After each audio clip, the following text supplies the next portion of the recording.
Most members of Stanford's class of 2026 are smart, ambitious and poised for remarkable careers.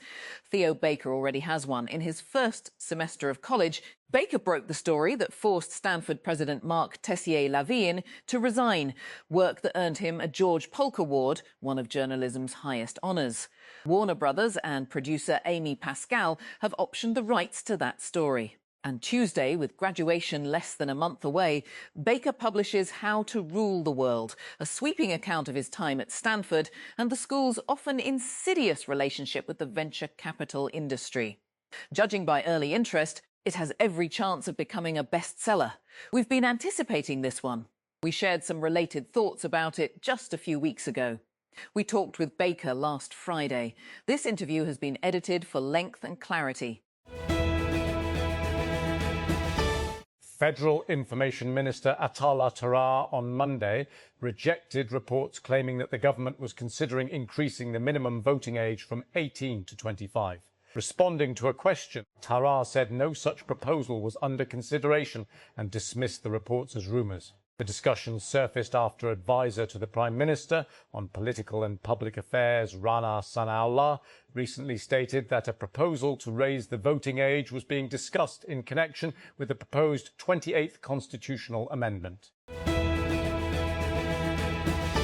Russian President Vladimir Putin arrives in Beijing on Tuesday for talks with his Chinese counterpart and his longtime good friend Xi Jinping, intending to show their ties are unshakable days after a visit by Donald Trump. The confirmation of Putin's trip came just hours after Trump wrapped up his visit on Friday, the first by a US president to China in nearly a decade, and one aimed at stabilising their turbulent relations. The teaser and trailer for an upcoming film, Psycho, directed by Shan Shahid, were launched at a local hotel in Karachi on Sunday evening. The film will be released on Idol Azza. On Tuesday, voters in Pennsylvania's 3rd congressional district, which encompasses much of Philadelphia's urban core, will decide what kind of progressive champion they want representing them in the United States House of Representatives. 4 candidates are vying for the Democratic nomination in Tuesday's primary. They include State Representative Chris Rabb, State Senator Sharif Street, pediatric surgeon Alla Stanford, and lawyer Sean Griffith. Pakistan's exports to the Middle East fell 8% year-on-year in April, underscoring the impact of regional conflict on the country's trade flows with one of its most important markets. Outbound shipments to the region dropped to 230.279 million during the month, with exports to the UAE, Qatar, Kuwait, Bahrain and Jordan all declining, according to central bank data. Exports to Saudi Arabia posted only marginal growth in April, signalling a sharp loss of momentum. Lahore, a newly married woman who was allegedly set on fire by her in-laws 2 days ago, succumbed to her critical burns at Nishtar Hospital, Multan, on Monday. The young woman, Fuzia, 28, a resident of Jatoi Tehsil, had suffered critical burns at her house 2 days ago under mysterious circumstances. Pakistan and 9 other countries on Tuesday issued a joint statement condemning Israel's interception of the global Sumud flotilla.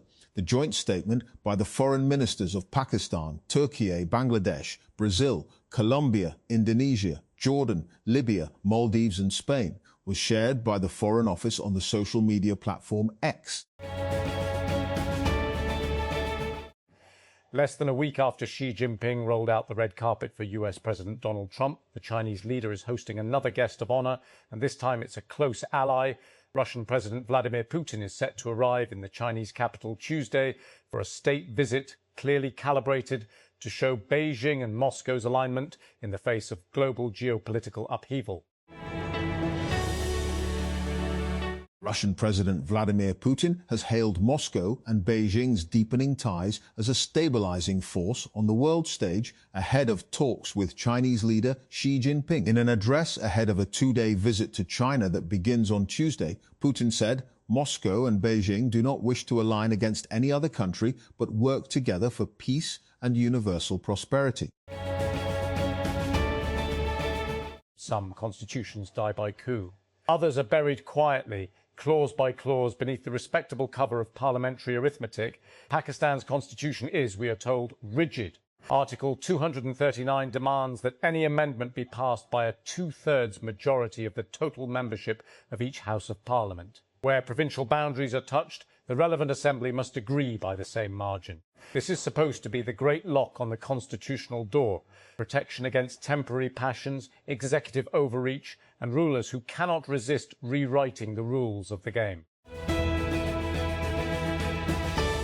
Lahore. A newly married woman who was allegedly set on fire by her in-laws 2 days ago succumbed to her critical burns at Nishtar Hospital, Multan, on Monday. The young woman Fuzia, 28, a resident of Jatoy Tehsil, had suffered critical burns at her house 2 days ago under mysterious circumstances. Lahore. The University of Health Sciences, UHS, on Monday launched the first phase of a 4-part capacity building program in collaboration with the UNICEF aimed at incorporating nutrition and child health interventions into the MBBS curriculum across Punjab. The initiative began with a 3-day training workshop on community-based management of acute malnutrition, SAMAM. Or Islamabad. The federal government asked the provinces on Monday to increase their revenue contribution by at least Rs 400 billion, nearly 40% of their existing share, in the coming fiscal year through more effective collection strategies in agriculture, property and services to remain in the good books of the International Monetary Fund, IMF. At a consultative meeting with provincial finance ministers, Finance Minister Muhammad Aurangzeb conveyed the IMF's deep satisfaction over the robust fiscal performance of both the 4 provinces and the centre during the current fiscal year. After military build-up in Middle East, Trump announces decision to hold off attack planned for Tuesday at Gulf states' request. Esmail Bakaye confirms exchanges through Pakistan continue. Iranian media claims Washington showing some flexibility. Persian Gulf Strait Authority formed to oversee traffic through Hormuz. Iran claims targeting militias in Iraq, Tehran, Washington. Hours after Iran said it had responded to a new US proposal aimed at ending the war, President Donald Trump said that he had decided to hold off a planned attack at the request of Gulf leaders. The Permanent Court of Arbitration's supplemental award on Islamabad's decade-old petition challenging the design specifications of 2 Indian hydropower projects on rivers allocated to Pakistan under the Indus Waters Treaty is a definitive affirmation of the supremacy of international law over unilateral state actions. It places India in an increasingly untenable position, legally, diplomatically, and perhaps important, morally. The ruling removes whatever ambiguity India has been trying to exploit. By reaffirming that the IWT remains binding on both parties and that neither can unilaterally suspend it, the decision closes the door on India's irrational position that it can arbitrarily hold the treaty in abeyance. 2 teenage gunmen opened fire on Monday at the Islamic Center of San Diego, California, killing a security guard and 2 other men outside the mosque before the suspects were found dead, apparently from self-inflicted gunshot wounds. Police said San Diego Police Chief Scott Wall said local law enforcement and the FBI were investigating the attack on the largest mosque in San Diego County as a hate crime. 3 people have been killed in a shooting at a mosque in San Diego, California, which officials believe was perpetrated by 2 teenage attackers. The shooting took place on Monday morning as officers were investigating a call about a possibly suicidal teen who had run away from home. In the northwest corner of the United States, Oregon has fostered a reputation as a left-wing stronghold.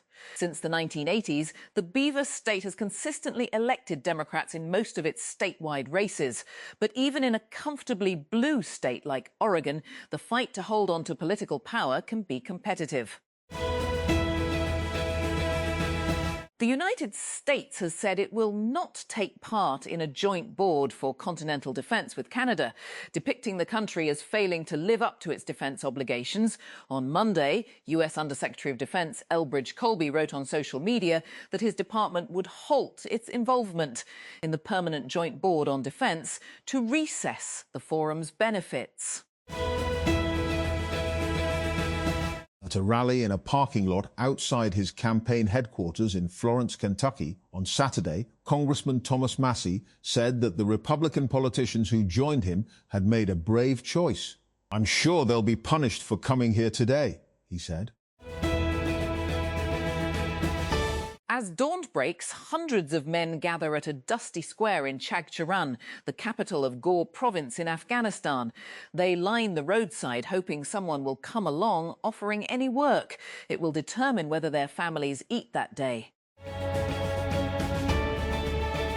Alabama is one of the several states in the United States heading to the polls on Tuesday for primary elections.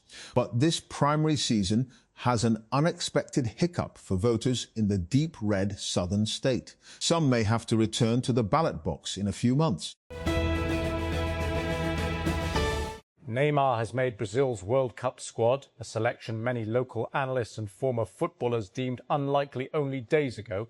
The 34-year-old is Brazil's all-time top goal scorer with 79, but has struggled to return to top fitness since he tore his left ACL in October 2023. Arsenal are on the brink of ending a 22-year wait to win the Premier League after beating Burnley 1-0 to open up a 5-point lead at the top. Kai Havertz headed in the only goal on Monday, but was also lucky to avoid a second-half red card that could have swung the title race back in Manchester City's favour. US President Donald Trump has announced that he is delaying a planned attack on Iran, which was scheduled for tomorrow, after appeals from Qatar, Saudi Arabia and the UAE to allow for more talks. Al Jazeera's Alan Fisher breaks down what Trump said.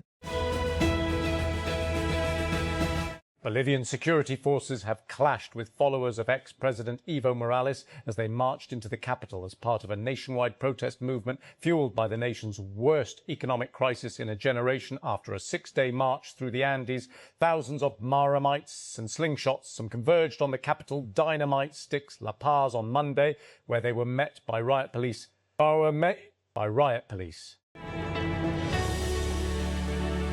Pep Guardiola will leave Manchester City after a decade in charge, according to widespread reports, bringing to our close one of the most successful spells in Premier League history. Former Chelsea boss Enzo Maresca, who led the Blues to FIFA Club World Cup victory last year, is expected to replace him.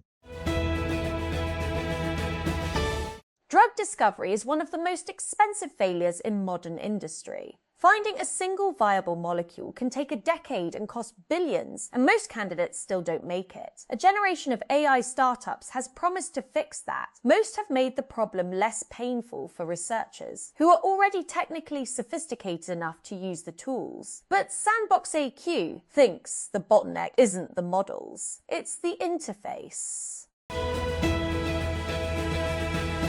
A worker died at SpaceX's Starbase launch site in South Texas on Friday, and the Occupational Health and Safety Administration, OSHA, has opened an investigation. The San Antonio Express News reported Monday that the unidentified victim died at around 4:17 a.m. local time on May 15, citing OSHA and local officials. The Wall Street Journal later reported that the county sheriff confirmed to the outlet that a worker died. OSHA confirmed to TechCrunch that it is investigating the apparent accident.